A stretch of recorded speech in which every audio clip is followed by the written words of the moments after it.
Hey, how's everyone today?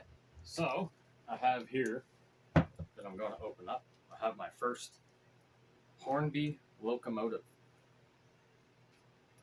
and my little fascination with with British steam locomotives started like not very long ago. But this is my first Hornby. I got a couple Bachman branch lines, but I'm definitely very curious about these because I really know nothing about them other than a little bit of research I did. All right, get this out of here, out of the box. Ooh, box in a box. I like box in a box. That means it's well packed. Oh, right, I'll put that here. Oh, I should have moved those dead batteries out of the way. I'll just pop those right there for a second. Oh, and I think, oh yeah, I got a magazine with that too. I'll just leave that there for now.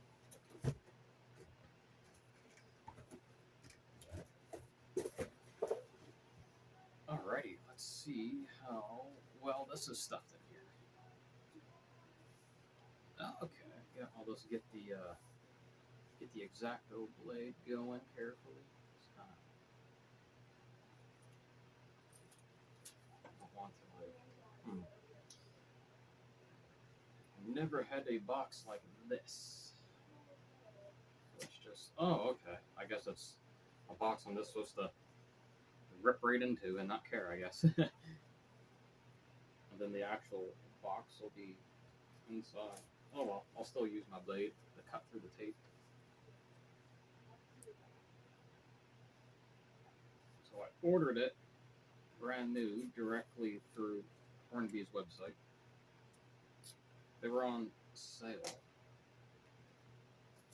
Okay.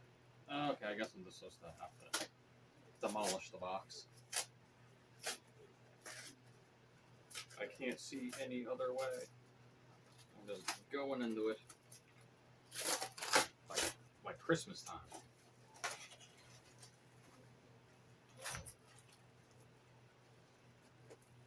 Oh, let's get that a little more. It's nice packaging, I must say. All right, so we got a little bit of tape there. Get that out of here.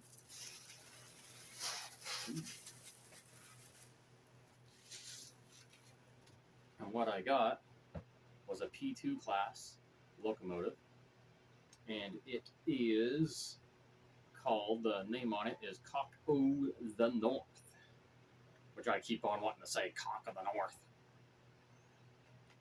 And it's DCC ready, so analog, which is fine. So let's let me pop this out of here. Hopefully the phone picked that up well.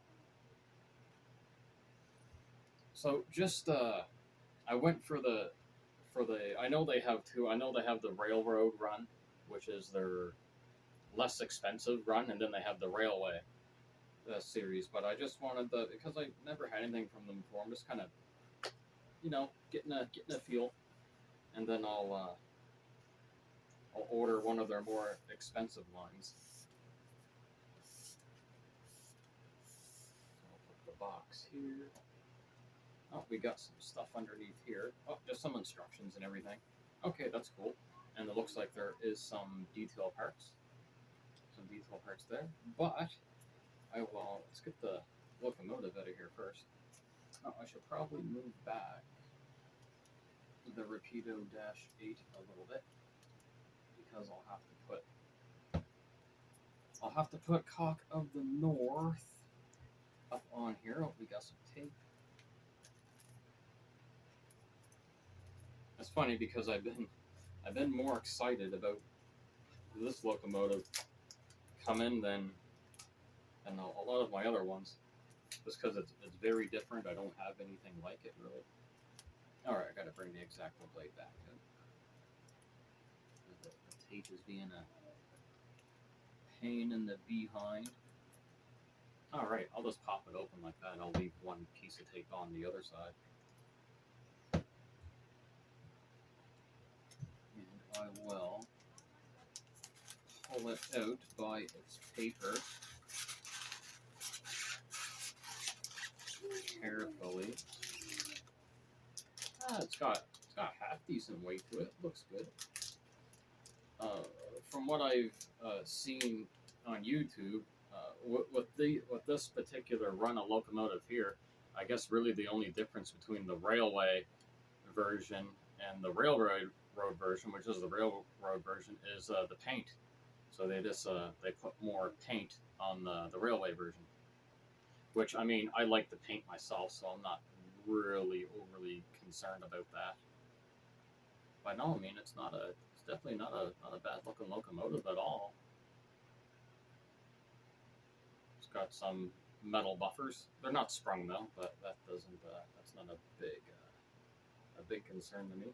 All right, I'm just gonna pop it on the track for a moment. Put it here, and then I'll get the tender off of here, and then I'll hook that up here. All right, let's get the tender out.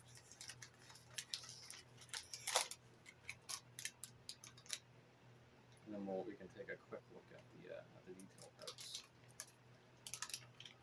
The tender looks pretty basic.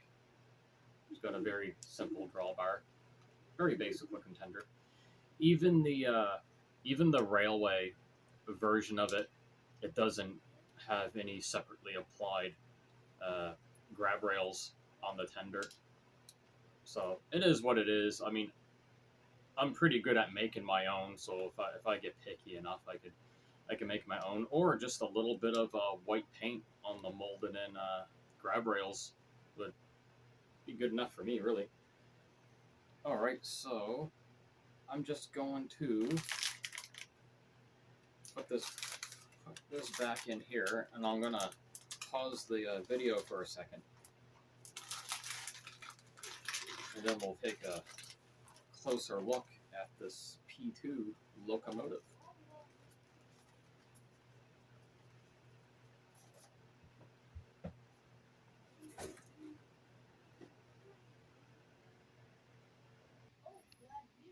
All right, now we'll get a closer look at this guy here. So with British locomotives, I don't obviously know the proper names for everything, but we'll just take a look at it, and I'll just call out things, I guess, how I think they're going to be called. So I know it's got metal buffers, not sprung. There is a coupler for the front pilot. It's in the parts package. So there is a whistle up there, double smokestacks, but it's not a smoke unit. The detail on the front looks very basic. I'm okay with that. I mean, I got a couple old IHC Mahinos, and the detail's about roughly the same. And it does have decent amount of separately applied detail on the boiler of the locomotive. So the railings that we're seeing on the boiler, they're separately applied. But the strange thing is the ones on the cab are not, which is really strange. But it is what it is. I can easily make my own, or just I think it'd be fine if I just paint those white. It does have some windows. The trailing truck, it is fixed. That's very common, I guess, with Hornby and Bachmann branch line. But I mean, overall, I mean, I think it's a nice looking locomotive. Do those open and close? I'm trying that. I know one looks half open, the other one looks fully open. I think that's all right, I guess. There's a little bit of detail right there. I don't know what those parts are called. I suppose I can add a little bit of paint to it. Like I say, the tender's very basic, but I mean, it's good enough. I mean, so far I'm happy with how it looks. Metal buffers in the back. little bit of detail paint. Fix this thing right up.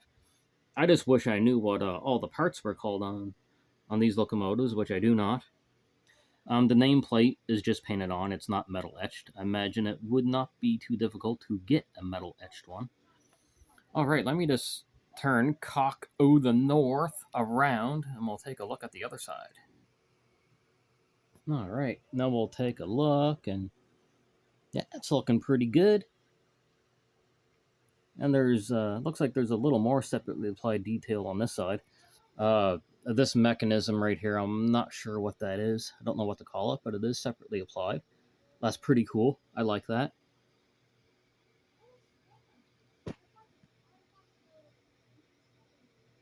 I mean, very interesting with the detail. I mean, they added this, I don't even know what that's called. Looks like a little safety door or something. Just something to open to close if when they're stepping up inside it. So I mean, yeah, that's pretty neat.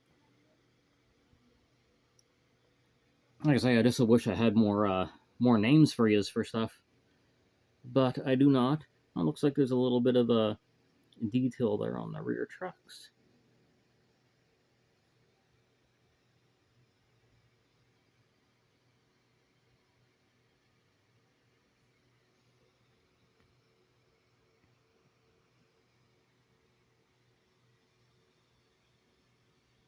All right, let me just pause again, and then I'll put it on its side, and we can get a look at the underneath.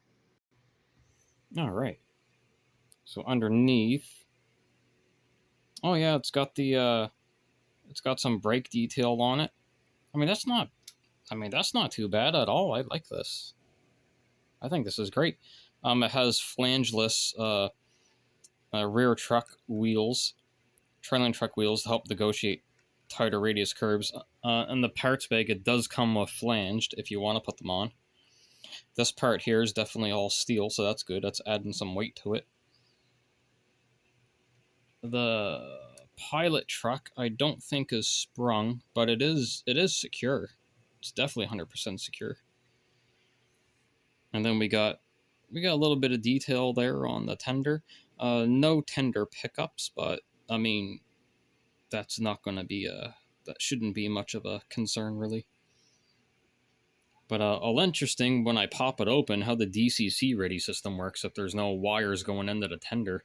Maybe it's all done in the locomotive itself. Hard to say. All right, just gonna pause the video again for a second. All right, because it's analog, I took all my DCC and sound locomotives off the track. But let's get it doing a few laps. I'm not gonna pull anything with it because it's gonna need a break-in. So I got it on my 18-inch radius curves and see if it'll do it. The motor sounds really quiet. Oh, just zipping along. Yeah, my table's not 100% even, so it's kind of going up and down a hill. Oh, I think the front truck came off the track. That's okay. Let's just back it up here. I'll pop that back on. That's not unexpected to happen. Okay, it went back on itself. Some of my steam locomotives don't like going around in that direction. Like my Class J over there, I have to run it in the other direction. So that's, I may have to turn it around. Because it's something to do with the single crossover that they don't like going in this direction. And it'll cause the front pilot truck to pop off. It didn't pop off that time. Oh, it did. It did. Okay, let me pause it, and I'll turn it around the other way. It'll like that better.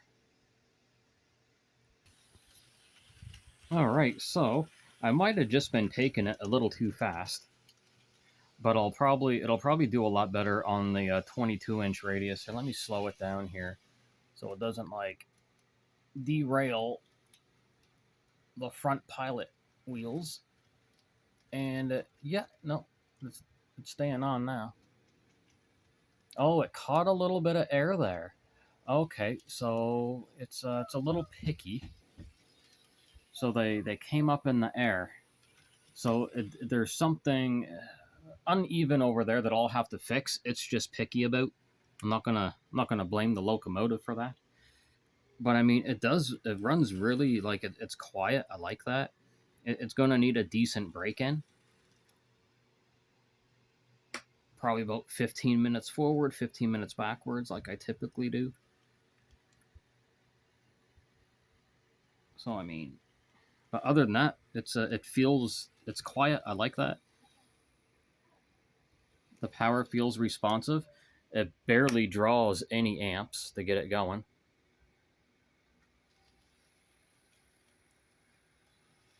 Like barely at all. So that's really good. So yeah, definitely overall impressed. I just wish I knew what more of the parts were called on these locomotives. And I will educate myself quite a bit better on them. But I am definitely happy. This is a like say base level Hornby, my first Hornby. I'm impressed enough that I am going to get one of their more detailed models in the railway line. Most likely, I've been eyeballing their new Flying Scotsman with the steam generator, DCC and sound equipped. But I'm impressed with this. I'm definitely gonna put a decoder in it. But for now, I'm just gonna enjoy it how it is, and put a KD coupler on the back of it. Unfortunately, I don't know. I don't have any British rolling stock, and I really don't know what to get. Obviously, I got to get LNER, but I want to get something maybe that matches the color, like something green, or maybe green with a two tone of something else. Like I say, I know I'm just learning about British steam locomotives, and I definitely know nothing about the rolling stock. So I got a lot of educating myself to do on this, and then I got to learn the proper names. But yeah, I'm just going to add a bit of paint to it on those molded in grab rails, and that should look a lot better. Or heck, I might even just make my own. I haven't decided yet. I might get bored and make my own. But I hope everyone enjoyed the video, and I really like this Hornby P2 class. And I'll have another video going soon, and I'm gonna let it run around for a bit, break in, and enjoy it because I think it's such a cool looking locomotive. But yeah, everyone take care, have a good one, and I'll have another video going shortly.